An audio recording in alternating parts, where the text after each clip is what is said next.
SkyTV osibire kurungi nakwakira amakuru gitu agenshonga omwabazi yo gukibanza echo kwezi okwa kashatu turi mu mwaka ogwa2023 nyenda nkwakire omukwezi okwa kashatu nkutabarusye kwezi okwa kabiri twije mu kwezi okuturabe ntujagurizamu ekiro ekikuru echabacara kandi ka SkyTV ntujya kwani tukwisyaho ebintu bitari bimwe na bimwe ebintu byo mutano ebikozirwe abacara omwihanga ahabwizoberi ndi Adellah Orishaba okwisyaho agenshonga reka twate mukache na bwanyuma kunda agaruke ngakwisyaho ombwijire otarga SkyTV.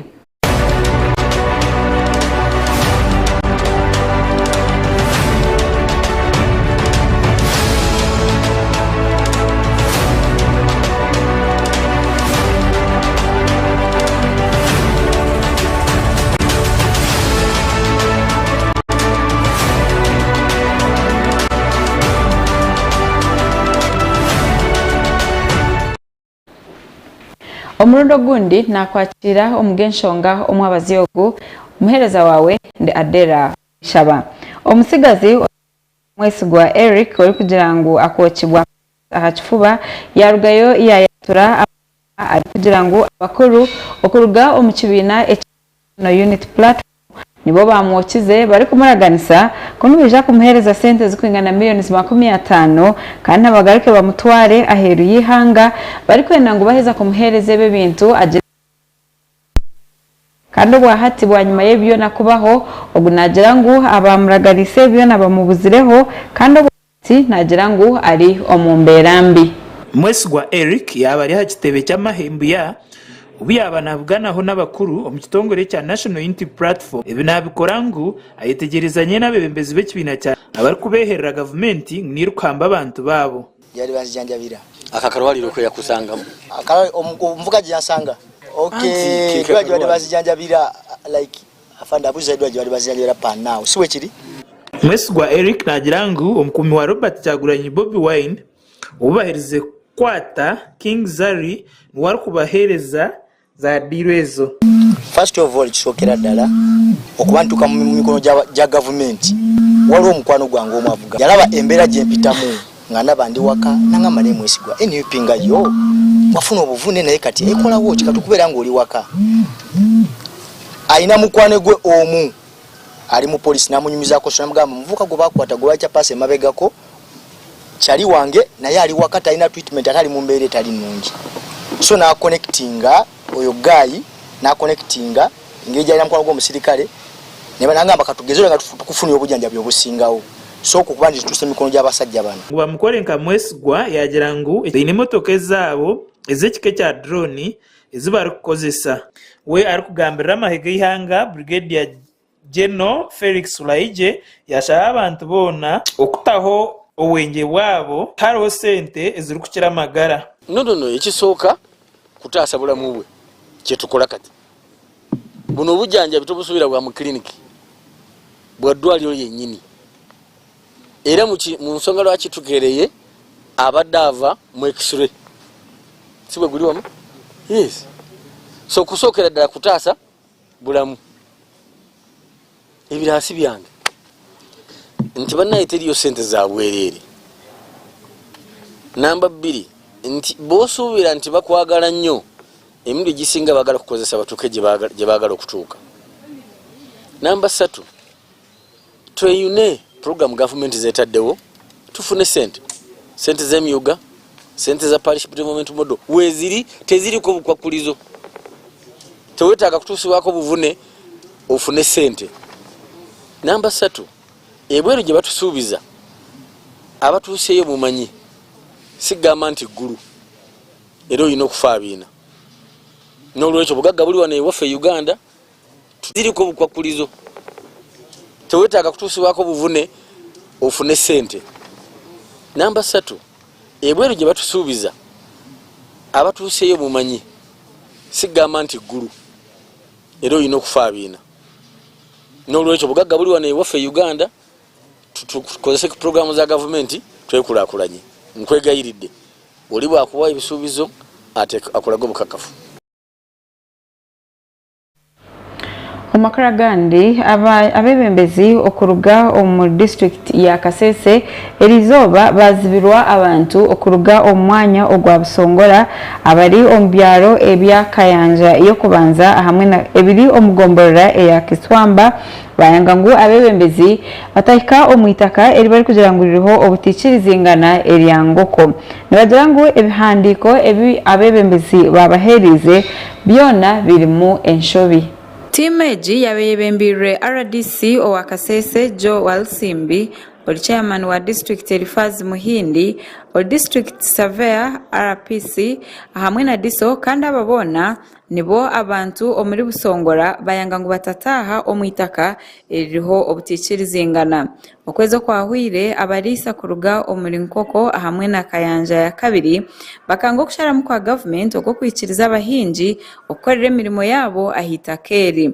Enjeko nyingi zibireho zebembirwa abakurukurwa mu district konka tine kintu na kimwe ekizirugiremo bagambaho na nabarisa abayanga ngo abebembezi ba district ya Kasese batahika ahitaka ryabo iri kwingana hika 35 bagira ngo tine muntu nomwe obakwija kwikiriza ahitakeri 35 eri asigara lebe abakwenda kula kitali echo busa kutaho mwitaka wakozesa obusoborozi bwe government ogwe muheire oba ni president Museveni wabo muheire aizuru wakozese cyaro kwenda cyone. We stopped this activity because of two reasons. Number one, the RDC and the chairman of the LC5 and other stakeholders in Kasese district did not officially have the right documents or anything to show that what they were doing was in line with what the government is telling them. Nani mbabuza walete map yitaka ya villages ya Kayanja tu na Nkoko habuko tuwabini tupema mataka gano tukapema tuwapema itaka lyama erumu bigando erumu Kayanja tu erumu Kayanja wanu ibitu nchitangaza kuja kuturicha report bagamba ngo bakapema itaka lya Nkoko kandi lya Nkoko takapemaga so nani saba RDC na district timu beije barana bajya kupema lya Nkoko bagenda bapema lya Nkoko habuko lya Nkoko ni ndumanye kuraba itaka lya Nkoko ndigenda na reiro sara na choka omukikongo then digarkal sara na chambo cha Nkoko disara hartindo digarkal sara na karsandara sub county konka terka saraga na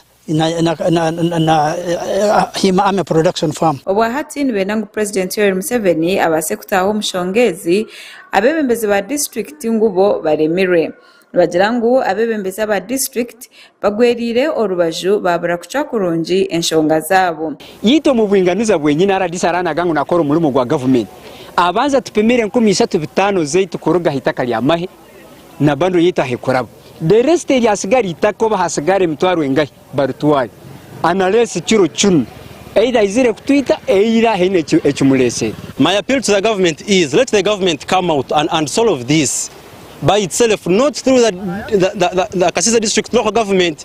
Let the government come straight through us, the beneficiaries of the resettlement, and handle these issues properly. Waraja kuja garka kuja kupima nikirigira waraba alesere chipapara nagamba naja kupima Kayanja tu echo ni nchiraniza nacho ukandi kuanza kusara 35 obo naba natwahakaniza na mahe bitu hatali kutwahakaniza na civilian n'abandi cultivators ngo bundi twine nsonga nabo.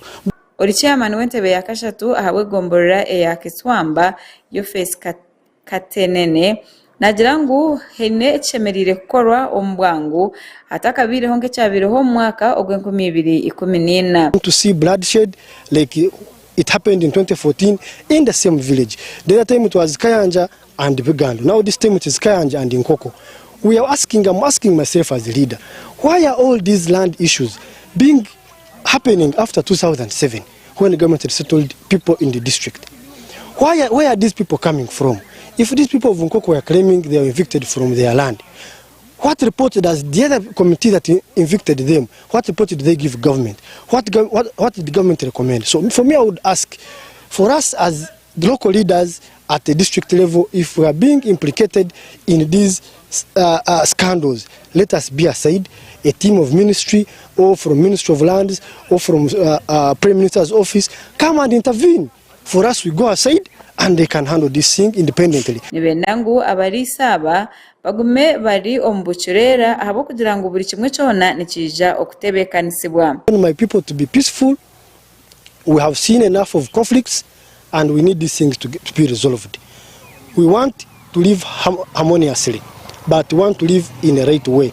Each one has his own portion, but not this one being created by the leaders, and we want to cause chaos in the sub-county. RDC owakasese Walsimbi Joel nagira ngo abantu ababona bine kwija kugiraho okwikirizingana okugira ngo bona babase kozesa itakeri ahabo kubanira hango. Mutugo bagenda go bakutaka.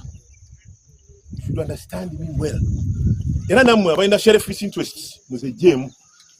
Omukulembeze takola bwatyo. Omulembeze oyimirira imara nogamba kino kyamu kino kitufu. Teri muntu, get it from me. Teri muntu obagenda ku victim. But want to establish the truth. Tewali muntu mbalayira mu Kristo gaga ntugenda. Leri court order. Teri muntu tujja gitukako biribe tukiddwako twakati onogendo ogikolerewa. Okurugirira ahari kurira district Elifazi Muhindi abarisa aba bakagambirwa ahanshonga zitakeri na nomwanyo gwine kukorwaho naho ibinekorere mirimo yabo na naho batine kurenga. An arrangement with the local leaders of Nkoko, Kayanja 1 and Kayanja 2 to assemble so that we take the team to go and show now this is where this group ends, this is where this group ends. And in the process when we went there, we found these people when they had mobilized themselves against the team. But for us as a team of security, we are charged with the responsibility of ensuring that peace prevails, and we could not use violence. So when we saw that they were approved and planned to cause harm, we decided to say no, let's retreat. And those are tactics of security. Nayongeragira ngo besire urukiko ahagati y'embajibiri ngukonka hanga kugira ecyakora kandi nagira ngo oba habeho ki ensharezi nizija kwigura.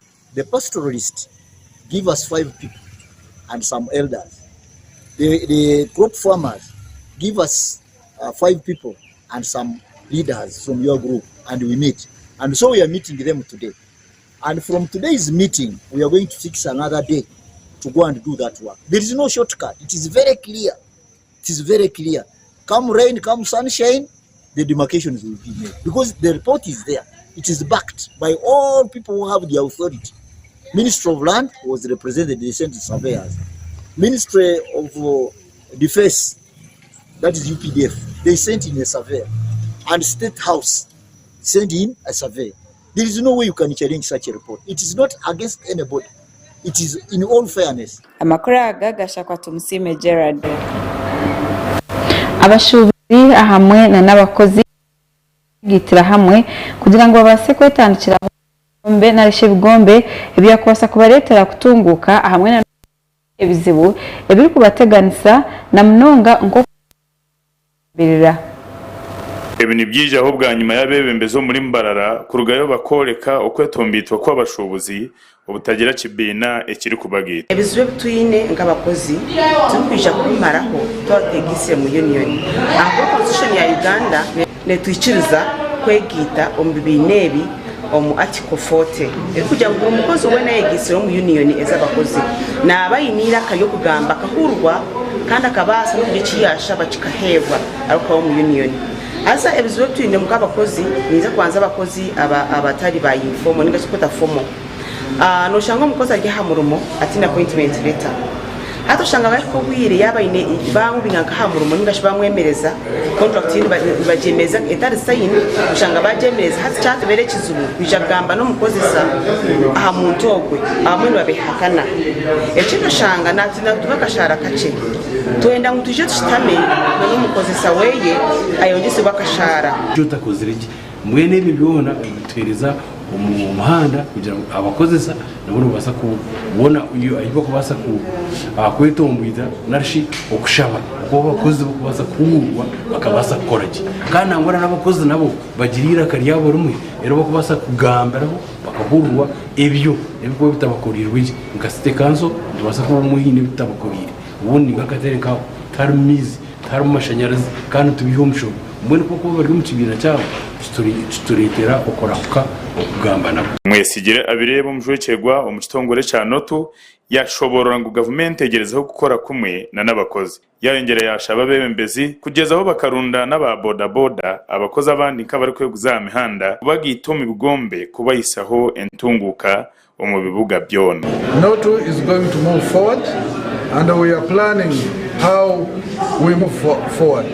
Workers in Mbarara, we want to welcome you to join the trade union because together we stand, divided we fall. Uriyo mujwekegwa w'abakozi mu ishengero Honorable Charles Bakaburindi yagira ngo ekibine cya Notu kine bigendererwa ebyo kugita abakozi bona omwihanga kandi kikaguma ekisya obuhereza ari buri mukozi omwihanga ryona. Forward over egamba united we stand. Ntiagali awamu gegaruma enyama. Buli lwe twegatta tugaziwa. Buli lwe twegatta kangabo tunaga nti batwogeddeko tetujja kukola. Owembala agambe nti bagambye batwogeddeko nange sijja kukola. Owembala agambe nti batwogeddeko sijja kukola kino. Omusomesa agambe nti batwogeddeko ennoni wansi gemaani. Yes. Ebi byabaho ubwo abari kwebembera abakozi mu ihanga baba ni babuganaho abajwekegwa b'abakozi hamwe bona umuri burenge gwizoba. Omugandi akakiiko akayikushunanizibwa eshonga za president nerizo gumizamu okubasa kuchondoza ahabebembezi batali bamwe na bamwe na mnonga ba minister abari kugamba kwa batwire n'enkumi z'amabati. Ombabuzibwa haba hari na minister Gore Tutu ori kujunanizibwa eshonga eza Karamoja otireho na nabandi abarebekaho omukakiiko aka ahanshonga nizo zimwe. 2005 pounds, which here you have stated in tonnage 205 pounds, which is still in store. And this was from 2020-2021. There has been famine in Karamoja. How could you hold all these relief items in store? Yet people are dying in the neighborhood, people are dying in the backyard. Akakiiko k'ishengero akariyo nikachondoza hankozesa ya sente erizoba katayisa omwambi abasheija urukure bhome oguyabagira ngo nobwire obweshweke kya Karamoja cyabekiriyo nkitwa enjara bakabine byo kuriyo musto. There must be a request. Yes, a request that Uganda prisons in the Maru release 50 kilograms, for example, of UPDF. Yes, we are all asking for that. This food was for the financial year 2021, which we harvested in September 2021. And stayed in our stores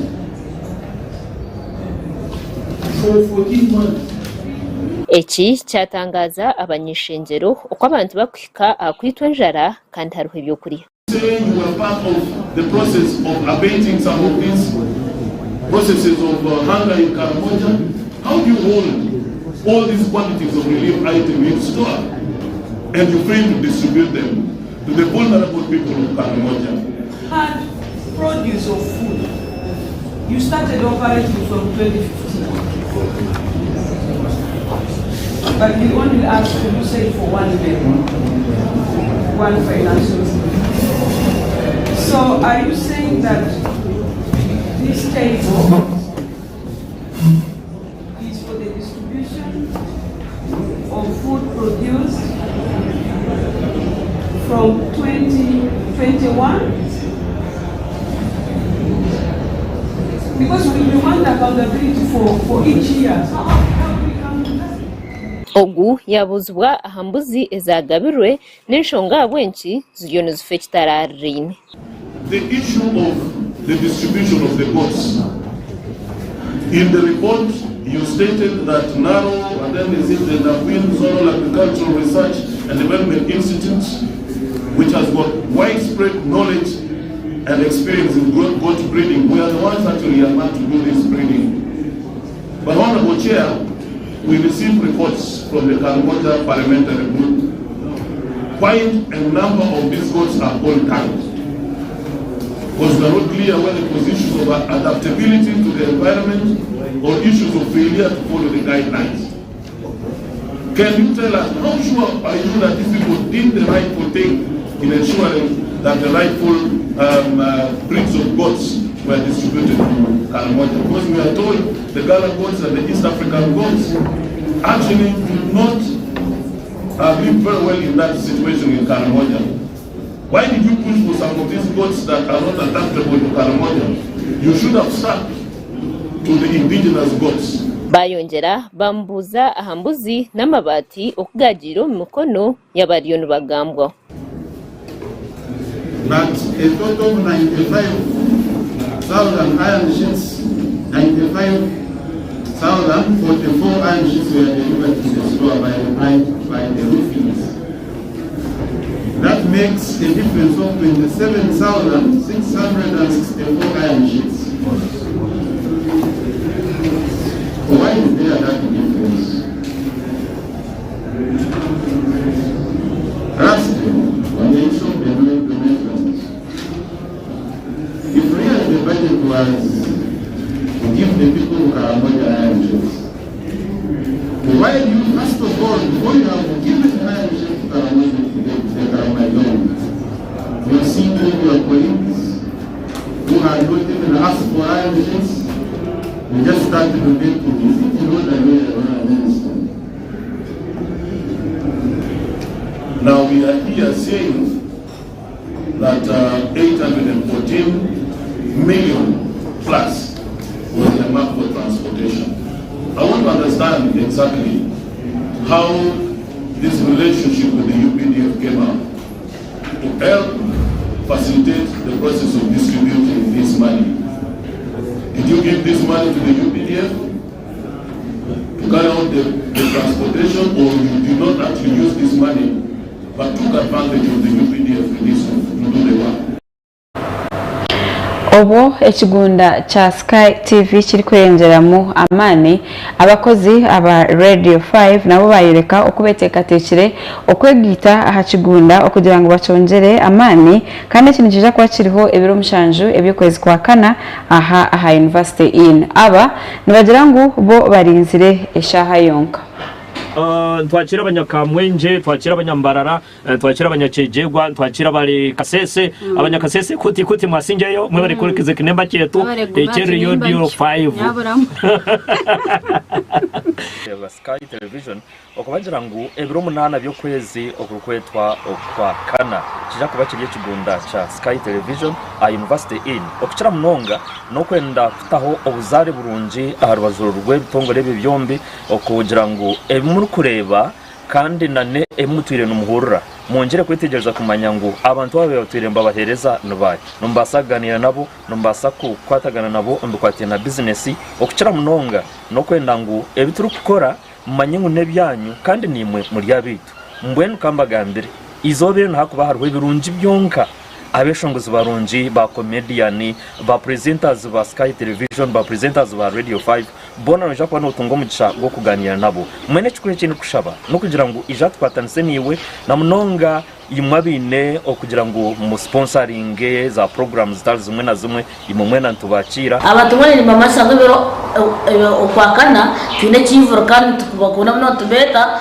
muize kandi tuenjoyinge echivuro kine cyanyu okuba umutari ito twataruho tatine bare ba TV ba Sky TV tine mu Radio 5 tine tukavalinga tumanyisa ngo echivuro tukora ne cyanyu tukitu kore kantu na mwana muize tu enjoying tsakare tsamerwe umukwakana muize mukivuro tuzine niyamanya mwetu akwetero gundo mugisha Sky TV erho kuhereza buchimo cyone cyo kwenda umbuyo bwo kucendera ntweta kandi ntweta abantu mwena kuja kushimira netwe ebiro munana okwakana twinehe kivuru cyetu cya Sky TV ntweta ngo buri muntu wena mu ndengo zona abategeke mu ndengo zona bembezi bedino mu ndengo zona buri muwe no kwari ntweta kivuru cyetu cya Sky TV ebiro munana okwakana iyo shemere nitwe ntwakira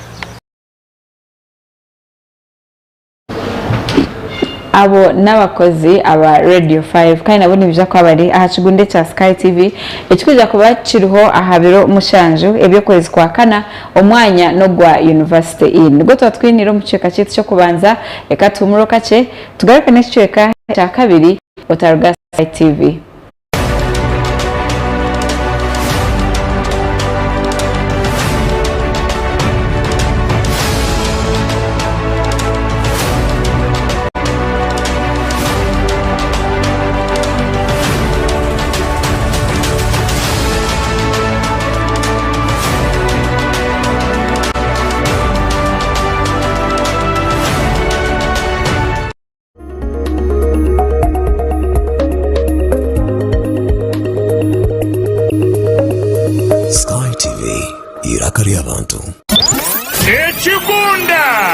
Ekigunda cha SkyTV Radio 5 kwatanise na SkyTV baba isa amakuru marungi g'ekigunda cha SkyTV ebiro mushanju byo kwakana eryabere Good Friday emirimo yona neija kwemerera ahabwo kuberya yanga imihanda yona eryaba yorekerire University in Mbarara nimwe mwena batureni bari aba SkyTV na nimwe mwena batureni bahurikira Radio 5 SkyTV yagaruka yeta mwena mwije tushemererwa hamwe tuzine dance turye tushemererwe haryaba hari abeshongozi bamani bona kurwo mu Western n'abandi bamani kurwo muri Kampala berembirwe Shimba Karungi Ray G na Omega 256 okutaha muno mutwaro gumwegonka rero VIP emitwaro ebiri emeza yagura kasente kace emitwaro 5 yonka yaba nsitahamo kutandika na shaha munana zihangwe paka busheshire utaferwa munywani wanje aho niho rimanyira presenters bona ba SkyTV na ba presenters ba Radio 5 okaganira na bala Ivan Kiriya ebiro mushanu byo kwakana Good Friday bikushanjori po nyaburama mwije turonchinge TV yitu SkyTV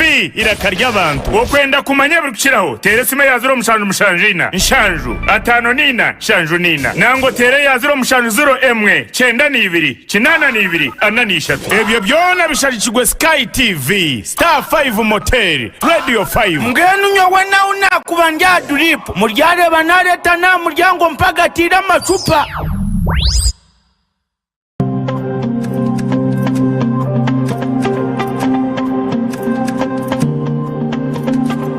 program party time aha SkyTV na nyamwereza wawe ainenina bursande kuyashaha mushanju kwisashaha 10 zo mwabazi niyo program yaraberebera birungi byonka emikoro mirungi decoration zensia gown zensia makeup zensia byona noza kubona bushanga aha SkyTV neshanga ma Crystal Road omurembo orwambara aha henyine noho kubasa kutungira iwo kwenda kureta emikoro yawe kwenda kureta byona no basa kubitereta ntubyoreka aha SkyTV shanje aha all media platforms Twitter, Instagram, YouTube, TikTok byona no banochanga tamu SkyTV UG official no banotunga je buterevu aha aho shitame henyini nanyo muhereza wawe ainenina omwishiki wanyu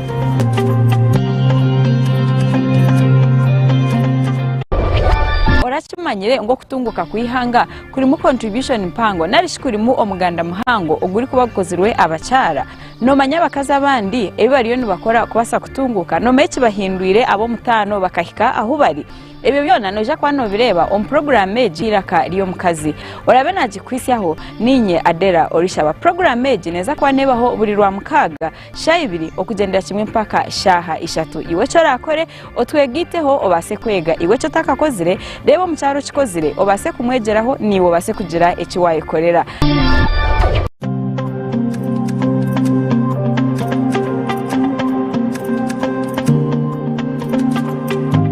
otaferwa programu y'umukozi buri rwakana shaisha tunecweka kwika inane cweka zo mukiro nanye omuhereza wawe agaba $10 abakozi abarukora emirimo yabo emirimo y'umukono ndija kuba ntubakuretera aha SkyTV obase kubegeraho iwe omunyeto ryokwe toyine murumo ninga shitoru gukora no basa kwegera aha bakozi aba obase kugira ekiwayitandikiraho na nitwe aha SkyTV irakarya abantu turebere nshonga za rukundo aha rubajuro mwami no mcyara boyfriend na girlfriend narishi abantu binja bariyokwe habiremo butitsuzana haba mno tabanko maka turebere ngwebi neveretwa mu obutesugana okushanga otine vunanizibwa aha mukundwa wawe, too much expectations kandi na lack of respect for your partner. Ebyo nabishanje aha Sky Television program nyamurungi eya Love Drive eraberho buri Rwakana na Sunday shayina necweka paka shayitano necweka ezo mukiro. So kwantu kusiyaho amabaraka g'abantu harimo enshonga zitari zimwe na zimwe tukusiyaho no habuzi abantu abariyokwe. Nanyo mhereza wa Olivia Kamsime tushanje aha Makarista Road hihi na Kawaterine Primary School Narshi aha social media platforms zona SkyTV UG official. SkyTV irakaria abantu.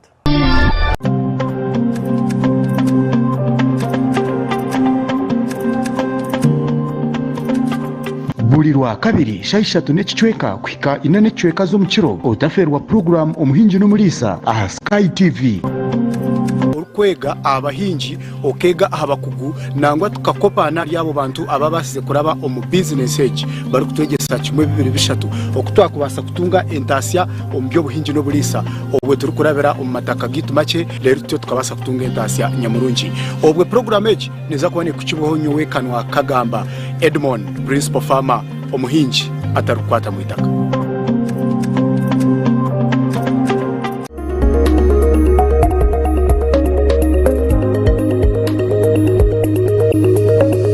SkyTV irakaria abantu.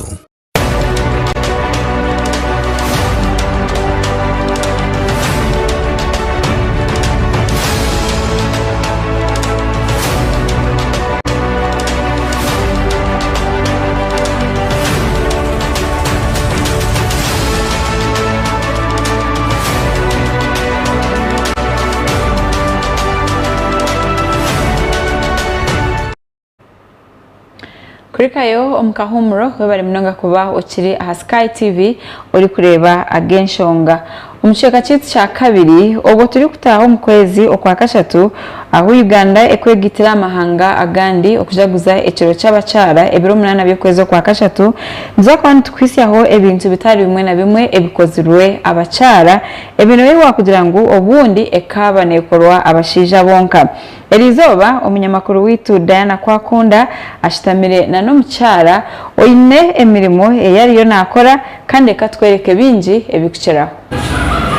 Yogai na tero mwisho na deodorant yanuka. Yakoraki? Yanuka deodorant.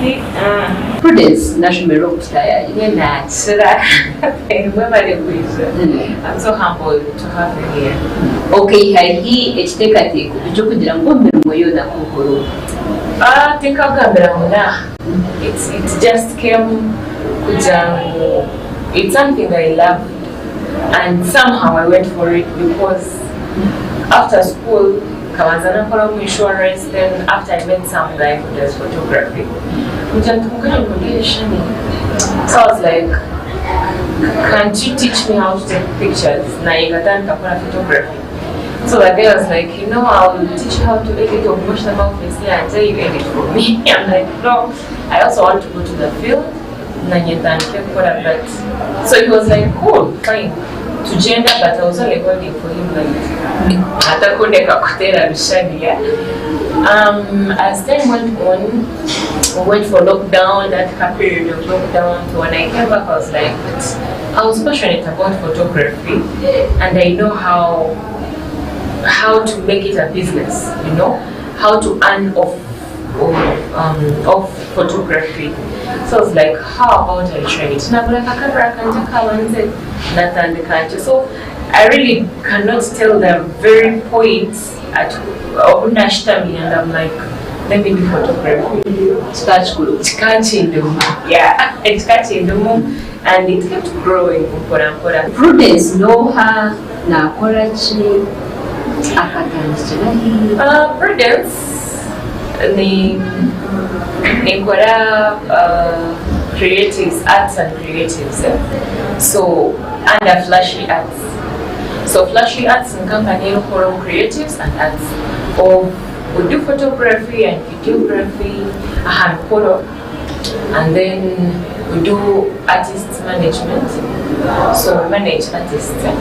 Yeah, that's it. For now, to managing a several Ruben, and we are trying to work out things. There is a certain group we are going to start managing as well. Near gospel, it's like a team, they're like 4, but current group anyway, you know. We are also about to start managing them if all goes as planned. Yeah, so according to the capacity. Yes. Tega buzubu oboshanjire umurimo abo babinjira bagure bamwe mu babashinya ningashi ku murimo. Challenges zirimo kandi nyingi, but it's a matter of hanging in there, because if you're doing something that you love, so the feeling of free for camera or oh my god, how that mean my best moment is when I'm behind the camera. That's my best moment. Like I feel like yes, this is my dream come true, because just as I told you, but finding that person that could help me, it was also a process. Being a girl child, and this is a male-dominated job or business, so the people had to go to help me learn this thing, never shield, and it was really hard. What it was a hazard change. What it was till I met Danisha. That is the only guy who acted professional with me till now. Hati aho kureba ariwa isena photography no even here. We are growing. We are growing, and at least the future is bright. Yeah. So challenges is one, but you keep learning. You learn from your mistakes. You learn from the challenges. You learn from other people. Like if something happens to my fellow photographer and we share, so I get to know like, so this is done this way. You know, I will not do this thing. So we are growing. We are learning. But we shall get somewhere better. Twaza hati ahasaideje ya managing abisho. Stoke ya wachina hamwe. Nikoda music. I love music so very much. So for me, and I cannot sing. I'm not that very good vocalist, you know. So I was thinking of how do I maintain music? I'm part of music, you know. And yeah, I was like, okay, I could do management. Abachara b'injahe nubatekateka benje nubashitama barinda umushinja kureka ibyo kuriyaneza ninga kunzigera izwe natweteza kameza kunzigireza kameza iwe nk'umuntu oshwire ukakora umurugo ukakora n'abashinje umukaza ahamuturu wabo nubagandaje. Well, eza kameza nazo bazihe ezo zote sikuza kurugaho moka.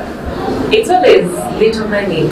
There's a certain discount plus stock data. Let's say I get married like now, it will be hard for me to add something to my family, to our family. It will be really hard. But if nani nechindu kora, mshisha kaita nani kareta and we combine to kurama. Yes, so tino kwichinza chintu cy'ukushitamo kazi n'imikono ukatekereza bakwe okay bakwire ukabura ko yongera tingi supporting echo. Actually now bitebekanise if this lady wasn't used to managing money na yitana kufana kwa I do not believe in Shanga, you'd be like, yeah, my girl, I'm supposed to be giving. It's okay to be given, but you got quite a good right of someone will give you according to their budget. Hati umyaka iwaheza umwezi ya photography, videography, hamina managing relationship. Happy with what you do.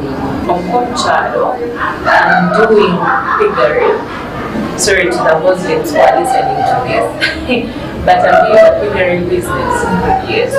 And I'm trying to save up general business here.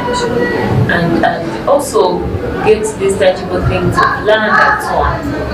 Yeah, those ones will come later because I think I'm making the 3rd year this year in October. Hati abantu bakandi benda kureba kibyo ukora ningashi benda ngo bakore ibintu ebintu bakutunga bati social media, Twitter, YouTube, TikTok, Facebook nobasa kumbona as Flashy Arts Africa. Ahatari chantanje haraka kugukaka. Yeah, Flashy Arts. Oh, nobasa kufuna on my number nobasa ku WhatsApp on 0758943426. So nobana mkoro nacho. Yeah, nkukuchana nakora. Ebyo byabyibwamo byatsimbuye Prudence wabenji bakumanya Flashy Arts. Na habura abacyara abariyo ngo nabo bagire kibaye kono hacu no barabintu bakwiriza konka ni wowe ine cyo kwiyongera ubundi nyitsa yawe webale Diana kwakunda okutuyisyaho amakuru nkago nibwo turabene twereka egisande eitwatandikana munongo kwezoku mpaka tuyikire ahakiro ecabacyara ekikwija kubaho aha biro 8 ebyo kwezi okwa kajatu omugandi bwanyuma y'amashomero gatari gamwe na gamwe aga government okweyongera gukora kurungi ekiretirera no mbare gwabeje nagwe gwagumanirwe yongera abebembezi bamwe bashazere mugumanirwa rugayo bakakwatiraho government bubakohereza amashomero ebintu bitari bimwe na bimwe. Ishomero rya Mwamba eriyasinye rukushangwa omugombore ya Rukiribanda eyamashuma ni rumwe aha mashomero ga government eriyabire rugarukire nyuma obortireho no kuburwa beji emyaka ehwire. Ubwa hati ni rumwe omuga kugambaho mu district y'Ibanda bito kurigirira ahari umukuru w'ishomero ekiresubwaho mutindo murungi ogutandikire ahishomereri. Kandi tekateka ngo rumuzezi nza kubanziraza abana 200 ababiki. Ubwo hati Mwamba secondary school iriyo nekura hati ishomereri ryinabeje bari kwikarenda kandi kiresireho mwijurano na mnonga haburaro bwa beje. Kandi ayindo kugambara turiyo mbana rwenda kandi ningira ngo na umwaka gwaza kwanza kwa twekira abana 10 konka ecyango muri yecho kimwe cya kabiri cy'abana abana rukaga nabararumunda kandi bokorara ayishomero abana bari kwikamaganana nabici. Ejo kijemeseriza abazire okombekaho ebyombeko by'abeje barabene barara mu konke cyo busasi abazire sente zo kubimaririza zibaburire. Cyari cyo kusakara na girls dormitory irimo rooms 3 kandi tekateka ngo rooms zezi nza kubanziraza abana 200 ababiki. Ari kurambura amashomero go mushishwe kace John Paul Ninksima akwatiriho abazire okumaririze cyombeko cyabo no kwenegeza ibyo bwegese atiyo nuko kubatwera amabati agabariro miliyoni 5. Muno bararwa bikibegwe nebise okishomero rede ahamani gabazire babire bayombekira bakira reveji mwenanye nkomwe bembezi akwagera ibyo bwegese ko kuntwire nimpagira amashomero agandi mukarya batenga bwahwa na naganda amashomero na neri ngize mukandi letera amabati 10 gasembure mbona leta ijobe ka contribution ekongisereza simiti 50 ezimbe n'abahiri okurigirira aha report y'ibyo bwegese omuri Banda amashomero ga government hatugari hakugezaho kora kurungi no kwayahayana n'agabantu buntu nko kushubire kitari nyuma. Ubwo hati Mwamba secondary school iriyo nekura kandi ayindo kugambara turiyo mbana rwenda kandi ningira ngo na umwaka gwaza kwanza kwa twekira abana 10. We thank Mr. Panado for giving us support iron sheets.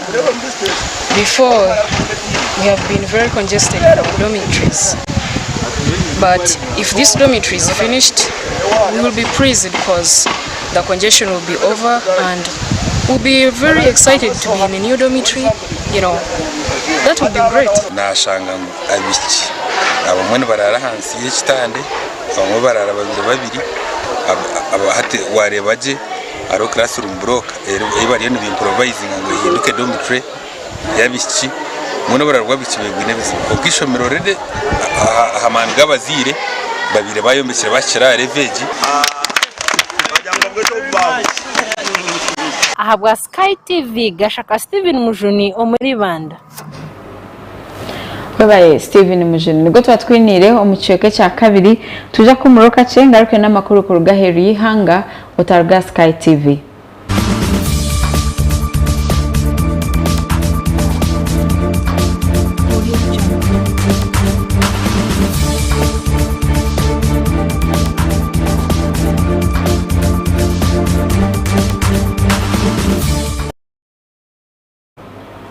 amakuru agaheri hanga Bola Ahmed Tinubu erizoba niwe yarangirira kwasinjira karuru ka president omwihanga area Nigeria kandi aborubaju orukakanisa government bone bagira ngo akarura katiba kubasa kukabara kandi tori kubasa kukiciriza abo kugira ngo kabire karimu obushuma bwinji bari kugira ngo niwenda ngo haterwe akaruru akandi. Owekitinisa Bola Ahmed Tinubu nuwahangwire akaruru kubwa mukuru wihanga abwihanga rya Nigeria n'ubururu rukwingana obucweka 36 n'ubutonyizo mukaga aharigana okurujira ahari mukuru w'ekitongore ekiri kutera obururu mwihanga rya Nigeria Muhammad Yakubu. I also thank my running mate and the vice president elect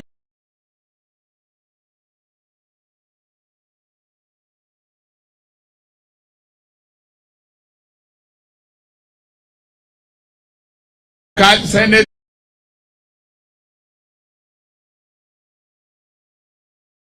wihanga rya Nigeria Nowekitinisa Atiku Abubakar oriyo kigombe cha People's Democratic Party ecy'orubaju orahakani hamwe na Peter Obi arukwereza y'orubazo rweye bwa nyuma yo kutera karuru Tinubu agizire ngo nasima abatezi b'ubururu bona ubwo ari kugira ngo nahururo kubasima ayihira mutima. Yes, I remember now that Valeke is there. Ogu ashabira babiye simbere nabo okugira ngo base kubana bakwatanisa kandi babase kutwara ihanga rya Nigeria omisho. Equally former governor is Rambonu, an immovable pillar of support, and all other of you, many of you who had supported the campaign. We orukurira kachiko akabiye bururu muri Nigeria Yakubu ayongira agira ngo bururu burukwingana miliyoni 24 nubwo bwabazurwe ahizobe y'urwa gashatu Tinubu kandi wabireho mukuru w'amateka omurembo rwa Lagos agizire ngo akayambaho president Muhammadu Buhari obira president origiro mu ntebeji okubasa kubana hangura karuruke omwaka gwa 2015 bwa nyuma y'imyaka kugenda nehingura Tinubu akayongera kugumana amanyo mu ihanga rya Nigeria noho yargireyo akabasa kubana yisimba kandi akabasa kubana atongozaho campaign zeye zo kuronda karuru obwayine moto eyabire negira ngo it's my turn narishi obone bwo nakubwanje. Tinubu naija kuba mukuru w'ihanga rya Nigeria owakatano omubatwire nibiziraho kandi akabasa kuba nabarangura obururu akabuterera higuru okuruga omwaka gwa 1990. All of you, many of you who had supported the campaign. Mukuru w'ihanga rya Nigeria ohereze kumura Muhammadu Buhari atabarikize Tinubu okubasa kuba nahangura karuraka kandi yamushaba okuba mushija enkwatabuta. On his victory, elected by the people, he is the best person for the job. I shall now work with him and is the craft ainebyona abwa SkyTV agenshonga. The election was Africa's largest democratic exercise in a region that has undergone backsliding and military coups in recent years. Abwo twatwinire okorwa mu ihanga rya Nigeria kandi aba Nigeria tubakurisya akaruru akumbire murimo omakuru agebe mizano omuzane Ashraf Hakimi owa Morocco okuzana na PSG ebyo ni bibi ahabo kujana bamutekatekaho okuba ahambire omushiki w'emyaka 23 y'obukuru. Ashraf Hakimi mzano wa timu y'ihanga rya Morocco hamwe na timu ya PSG ebintu bibi bwanyuma y'umuhabe wa government ya France mwiguraho mushango gukamba mukazi. PSG player Ashraf Hakimi is under investigation